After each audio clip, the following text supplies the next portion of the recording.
Bumrah revenge వేరే level. మొన్నేదో కోహ్లీది తప్పు, బుమ్రా చేతకాని బౌలర్ అన్నారు.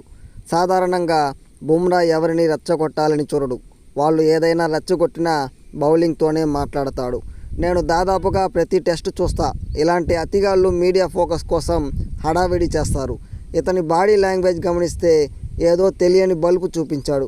అతను క్రీజ్లోకి వచ్చినప్పుడు హిట్టింగ్ కోసమే చూశాడు. మామూలుగా బ్యాగీ గ్రీన్ క్యాప్ అనేది వాళ్లకు పిచ్చి. దట్టు బాక్సింగ్ డే టెస్ట్లో డెబ్యూ.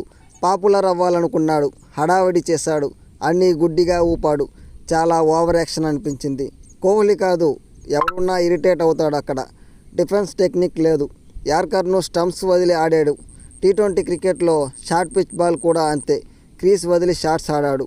హిట్టింగ్ చూడడానికి బాగానే ఉంటుంది. క్లాస్ ఆట కాదు, వరస్ట్ ఫుట్ వర్క్. ఇవాళ బుమ్రా స్టంప్స్ టార్గెట్ చేశాడు, తిరిగి ఇచ్చేశాడు.